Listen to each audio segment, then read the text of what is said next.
आम्हाला न्याय ते आलेले आहे. तर आपण चर्चा केली, काय चर्चा झाली, काय सांगणार आहात, काय प्रकरण आहे? नाही, प्रकरण तसं फार गंभीर आहे. कारण बदनापूर मतदारसंघामध्ये चिखली गावामध्ये फौजी आहेत, हे कप्तान आहेत. यांनी देशासाठी 28 वर्ष या ठिकाणी देश सेवा केलेली आहे. आणि अशा यांच्या ज्या कुटुंब आता ते रिटायर्ड झालेत आणि गावाकडं आपला सुखी संसार, पहिलं तर त्यांनी देशसेवेसाठी पूर्ण आपलं अख्खं आयुष्य तिकडे घातलेलं होतं.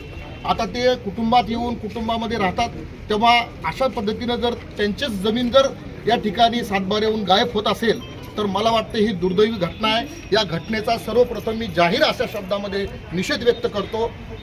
सगळ्यात महत्त्वाचं म्हणजे आज या ठिकाणी यांची जी सातबाऱ्यावर जमीन आहे, त्यांच्याकडे सातबारा आहे, रजिस्ट्री आहे, सर्व काही असताना, सर्व पुरावे, कुळाचा पुरावा असताना, रजिस्ट्री असताना, आणि दुसरा जो व्यक्ती आहे त्याच्याकडे कोणतेही पुरावे नसताना यांनी काय केलं की यांनी प्रशासनाच्या महसूल अधिकाऱ्याला, जे लाचखोर अधिकारी आहेत, अशांना हाताशी धरलं. त्यामध्ये तलाठी तो पवार आहे, त्यानंतर मंडळ अधिकारी लहाने आहे, आणि आता प्रभारी अधिकारी म्हणजे मॅडम असताना तेजस्विनी जाधव या तहसीलदार आहेत. परंतु त्यांचा चार्ज घेऊन प्रभारी असताना ऑर्डर करणं आणि त्यांच्या सातबाऱ्याहून त्यांची जमीन उडवणं हे मला वाटतं बेकायदेशीर आहे.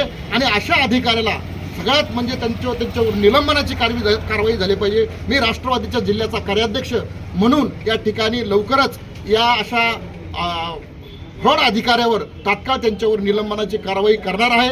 मी या ठिकाणी DM मॅडमला भेटणार आहे, वरती बावनकुळे साहेबांना, महसूल मंत्र्याला देखील भेटणार आहे, आणि अशा अधिकाऱ्यांची मी या ठिकाणी त्यांच्यावर निलंबनाची कारवाई करणार आहे. आणि हे जे फौजी लोक आहेत, सर्व यांची संघटना आहे, आज जिल्हाध्यक्ष आलेले आहेत, सर्व पदाधिकारी आहेत, हे सर्व याच मागणीसाठी आलेले आहेत. म्हणून त्यांना मी राष्ट्रवादी काँग्रेस पार्टीकडून त्यांना जाहीर पाठिंबा देतो. आणि अशा तात्काळ प्रशासनाला विनंती करतो, महसूल प्रशासनाला, तेजस्विनी जाधव मॅडमला मी आता तहसीलदार मॅडमला बोललोय, मॅडम म्हणे नक्कीच या प्रकरणामध्ये मी चौकशी करणार आहे आणि यांची जी जमीन आहे ही यांची जमीन यांना मिळवण्यासाठी मी प्रयत्न करणार आहे.